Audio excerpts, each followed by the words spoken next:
تڑپتے سسکتے اور لاچار کراچی کے زخم بھرنے کے لیے وفاقی ریاستی اداروں کے اس فارمولے پر عمل درآمد شروع ہو گیا ہے جس کی بنیاد گزشتہ ہفتے کے روز سنیچر کے روز کراچی میں رکھی گئی تھی، اور اسی فارمولے کے تحت وفاق اور سندھ حکومت کی 6 رکنی کوارڈینیشن کمیٹی بھی بن گئی ہے۔ اس میں اب وفاق سے شامل رہیں گے جناب اسد عمر، علی زیدی اور امین الحق، اور سندھ سے مراد علی شاہ، ناصر حسین شاہ اور سعید غنی۔ یہ وہی 6 رکنی کمیٹی ہے جس کی اطلاع ہم نے اس پروگرام کے ذریعے اور دنیا نیوز کے ذریعے آپ کو دی تھی، اور اب کیونکہ وفاقی ریاستی ادارے کی چھتری تلے یہ کراچی کے مسائل کے حل کا فیصلہ ہوا تھا، اس پہ عمل درآمد شروع ہو گیا ہے۔ بیچ میں ہم نے سیاست ضرور دیکھی، پیپلز پارٹی کے سلسلے میں کوئی پوزیشن نہیں سامنے آئی، لیکن اب تمام معاملات اسی انداز میں، اسی فارمولے اور اسی اسپرٹ کے تحت آگے بڑھ رہے ہیں جو کہ کراچی میں ہونے والے اجلاس میں طے کیے گئے تھے، جس کو وفاقی اداروں کی، سرکاری کلیدی اداروں کی معاونت اور سرپرستی حاصل تھی۔ آج ہم اتفاق رائے کے اوپر آ گئے ہیں۔ چیف منسٹر سندھ لیڈ کر رہے تھے سندھ کے ڈیلیگیشن کو، یہ ہماری شاید تیسری ملاقات تھی۔ اس کے لیے 6 رکنی کمیٹی بھی بنا دی گئی ہے۔ اس کمیٹی میں کوئی کمیٹی کا سربراہ نہیں ہے، کوئی کنوینر نہیں ہے۔ اس کے سیکرٹری جو ہیں کمیٹی کے وہ سندھ گورنمنٹ کے چیئرمین PND کو بنایا گیا ہے۔ 6 مختلف ایریاز ہیں جن کے اوپر مل کر کام کرنے کا فیصلہ کیا گیا ہے۔ سب سے پہلا پانی، کراچی جو ہے پانی کے لیے ترسا ہوا ہے۔ دوسرا جو ایریا ہے وہ سیویج ٹریٹمنٹ ہے، گندا پانی، اس کی نکاسی ہے، آپ کا سسٹم بھی ٹھیک نہیں ہے۔ تیسرا سالڈ ویسٹ ڈسپوزل، کچرا جس کو عام زبان میں کہا جاتا ہے۔ پھر ظاہر ہے ان نالوں کی صفائی کا کام ہے، وہاں پر انکروچمنٹس جو ہوئی ہوئی ہیں ان انکروچمنٹس کو ہٹانے کا کام ہے۔ 5ویں پرائرٹی کچھ روڈز ہیں وہ آئیڈینٹیفائی کی جائیں گی۔ آخری اس کا حصہ ٹرانسپورٹ کا نظام، اس کے اندر 1 سے زیادہ منصوبے موجود ہیں۔ ہم چاہتے ہیں کہ اگلے 2 ہفتے کے اندر بالکل ایک واضح جامع حکمت عملی سامنے آ جائے، کون کون سے منصوبے ہیں، کس کی ذمہ داری ہے اس میں لیڈ لینے کی، فنانسنگ اس کی کہاں سے آئے گی۔ اس پروگرام میں سب سے پہلے ہم نے آپ کو بتا دیا تھا کہ یہ سمجھوتا ہو گیا، اس کے بعد ہم نے آپ کو بتایا تھا کہ 6 رکنی کمیٹی بنے گی، پھر ہم نے آپ کو بتایا تھا کہ جو ابھی اسد عمر صاحب نے ذکر نہیں کیا، 28 اگست کو مقامی حکومتیں میئر کی کراچی کی مدت ختم ہوگی اور ایک آزاد آل پاورفل ایڈمنسٹریٹر آئے گا جس کو اس کمیٹی کی حمایت حاصل ہوگی۔ تمام جو اراکین ہیں اور جو تمام سیاسی جماعتیں ہیں اس کی حمایت حاصل ہوگی تاکہ وہ انڈیپینڈنٹ رہے، تمام وسائل کو بھرپور انداز میں استعمال کر سکے۔ یہ ساری معلومات ہم اس پروگرام کے ذریعے اور میں اپنے دوسرے ذرائع کے ذریعے آپ کے ساتھ شیئر کرتا رہا ہوں۔ ہفتے کو ایک بہت اہم ملاقات ہوئی جس میں کہ حکومت سندھ کی جانب سے وزیر اعلیٰ سندھ مراد علی شاہ، ان کی کابینہ کے 2 وزراء ناصر شاہ، سعید غنی، وفاقی کابینہ کی جانب سے وزیر اعظم کے نمائندے کی حیثیت سے وزیر منصوبہ بندی اسد عمر، گورنر سندھ عمران اسماعیل صاحب اور جناب علی زیدی اس خاص طور پہ اس میٹنگ میں شریک ہوئے۔ NDMA کے لیفٹیننٹ جنرل محمد افضل بھی اس ملاقات کے اندر شریک ہوئے۔ اس میٹنگ میں یہ بھی ڈیسائیڈ ہوا تھا کہ 28 اگست کو مقامی حکومتوں کی جو ٹرم ہے وہ ختم ہو رہی ہے، اس موقع پہ ایک انڈیپینڈنٹ آل پاورفل ایڈمنسٹریٹر لایا جائے جس میں کہ وفاق اپنی پوری انپٹ دے، صوبے اپنی پوری انپٹ دے، اور پھر یہ کراچی کے حوالے سے جو کلیدی کام ہے وہ کیے جائیں۔ مجھے پتہ چلا ہے وہ یہ کہ پاکستان تحریک انصاف، پیپلز پارٹی اور MQM کا ایک مشترکہ اجلاس ہوا ہے آج، جو ایک طویل اجلاس کئی گھنٹے جاری رہا، جس میں موجود تھے پاک فوج کے ایک سینئر آفیسر، اور جس اجلاس کے نتیجے میں اب یہ طے پایا ہے کہ کراچی میں تمام سیاسی اختلافات کو بھلا کے پاکستان کی معاشی شہرگ میں اس کی تعمیر و ترقی کے لیے تمام سیاسی جماعتیں مل کے کام کریں گی۔ بہت بڑا معاہدہ ہو گیا ہے۔ میری اطلاع کے مطابق وزیر اعظم عمران خان نے اس میں ایک بہت امپورٹنٹ کردار ادا کیا ہے، افواج پاکستان نے بڑا امپورٹنٹ کردار ادا کیا ہے، اور ان کے بہت ہی سینئر آفیسر نے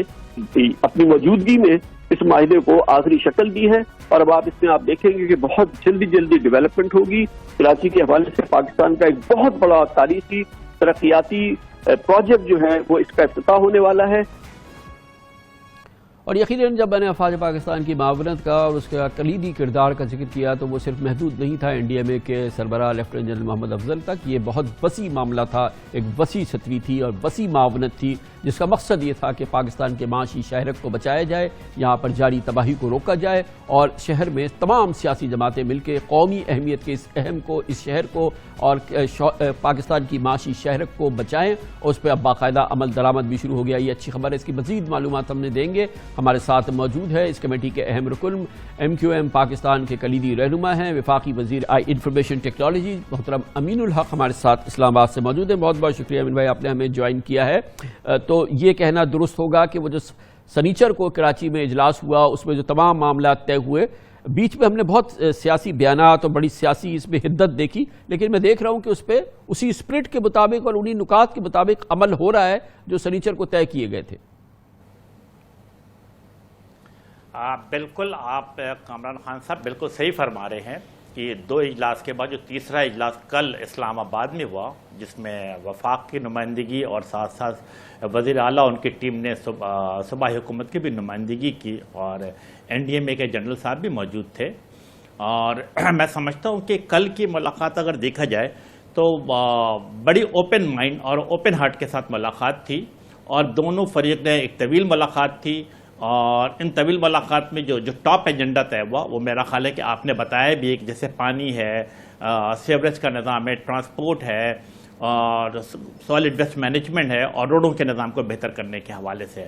میں سمجھتا ہوں کہ یہ بڑے بنیادی مسئلے ہیں کراچی کے عوام کے, شہری سندھ کے, اور میں سمجھتا ہوں کہ اگر وفاقی حکومت اور صوبائی حکومت آپس میں سر جوڑ کر بیٹھتی ہے تو ان مسائل کا حل ہو سکتا ہے. لیکن میرا خیال ہے کہ ایک چیز کا ہمیں مد نظر رکھنا ہوگا, یہ 6 کے 6 جو کمپوننٹ ہیں جس پہ ڈسکشن ہوا ہے کامران بھائی, یہ بنیادی طور پر 18ویں ترمیم کے بعد صوبائی حکومت کی ذمہ داری تھی. لیکن چونکہ صوبائی حکومت وہ کام نہیں کر پا رہی تھی اپنے, تو وفاقی حکومت ان کے ہیلپ کے لیے آئی ہے, اور یقیناً ہماری خواہش ہوگی کہ ان تمام چیزوں کو ہیلپ کریں. آپ کے علم میں ہے کہ کراچی کے عوام پانی کے بوند بوند کو ترستے ہیں. کراچی میں کوئی آج ہم 21ویں صدی میں رہتے ہیں, ہمارے پاس میٹرو کے بجائے 18ویں صدی کی چنچی رکشہ موجود ہے. تو ہم جسے کہتے ہیں کراچی کے عوام انتہائی پریشانی کے عالم میں امید بری نظروں سے وفاق کی طرف دیکھتے ہیں. اب اصل میں اس میں مسئلہ یہ ہے کہ اب یہ تمام چیزیں طے ہو گئی, نکات طے ہو گئے, اب اس میں عمل درآمد کا معاملہ ہے. اور جیسا کہ سنیچر کی میٹنگ میں طے ہوا تھا کہ اس تمام چیز کی لیڈ کریں گے وزیر اعلیٰ مراد علی شاہ صاحب, اس میں تو کوئی شک کی بات نہیں ہے. اور پھر یہ جو اس کو ایکسیکیوشنر ہوں گے اس کے, کیونکہ اب میئر کی مدت ختم ہونی, تو ایک ایڈمنسٹریٹر اپوائنٹ ہوگا, اور ایڈمنسٹریٹر وہ ہوگا جو کہ ظاہر ہے کہ کسی بھی سیاسی گرفت سے وہ آزاد ہو, اور وہ ایمانداری سے تمام جو نکات ہیں, جو وسائل ہیں, اور جو پھر پوری وفاق کی اور صوبے کی مدد ہے اس کو امپلیمنٹ کر سکے. اس بہت اہم کلیدی فیصلے کے حوالے سے کیا گفتگو ہوئی ہے اب تک, کتنا اس میں بھی جو ہے وہ ایک ہم آہنگی نظر آ رہی ہے؟ جی بالکل کامران بھائی, میں سمجھتا ہوں کہ سیٹرڈے کے جو پرسوں ملاقات ہوئی تھی, کل ملاقات ہوئی تھی, اس کے بعد یہ طے پایا کہ سیٹرڈے کے دن تمام فریق کراچی میں CM ہاؤس میں ملاقات کریں گے, اور اس میں 2-3 بڑی امپورٹنٹ باتیں ساتھ ساتھ ہو گئی. یعنی جب ہم نے کل ملاقات کی تو فیصلہ ہوا کہ آج یعنی تھرسڈے کے دن ہی جو ہے federal planning and development secretary اور سندھ کے جو چیئرمین پلاننگ اینڈ ڈیولپمنٹ کے وسیم صاحب دونوں آپس میں بیٹھیں گے اور معاملات کو آگے بڑھائیں گے, تاکہ جب ہم سیٹرڈے کو بیٹھے تو ہمارے پاس واضح خد و خال موجود ہو. اور نہ صرف یہ بلکہ ہم نے ساتھ ساتھ یہ بھی طے کیا ہے کہ اگلے 15 دن کے بعد اب دوبارہ بیٹھنے کے بعد ہم باقاعدہ یہ دیکھیں گے کہ فائننس کہاں سے کرنا اور ایگزیکیوٹ کون کرے گا, تاکہ چیزیں ہمیں جسے کہتے ہیں سڑکوں پہ نظر آئے, باہر نظر آئے, سائٹ کے اوپر نظر ہے کہ کام کیسے ہو رہا ہے. تو میں سمجھتا ہوں کہ یہ بنیاد اچھی ہے. اور جہاں تک آپ نے میرا خیال ہے کہ 28 تاریخ کو بالکل میئر کی چیئرمین شپ کی مدت ختم ہو رہی ہے اور ایڈمنسٹریٹر آئیں گے, تو میں بالکل صاف گوئی سے کام لے کے کامران بھائی آپ کو بتاتا ہوں کامران بھائی کہ ہمارے پاس اس میٹنگ میں کوئی ڈسکس نہیں ہوا. موسٹ پروبلی میرا خیال ہے جو ہماری سیٹرڈے کو CM ہاؤس میں میٹنگ ہو تو اس میں کوئی ڈسکشن ہو. بہت شکریہ جناب امین الحق, ہمارے ساتھ موجود تھے, تفصیل سے بتا رہے تھے کہ اس فارمولے کا ذکر جس میں کہ کراچی کی بہتری پنہا ہے, اگر اس پہ اس کی دلجوئی سے عمل ہو جائے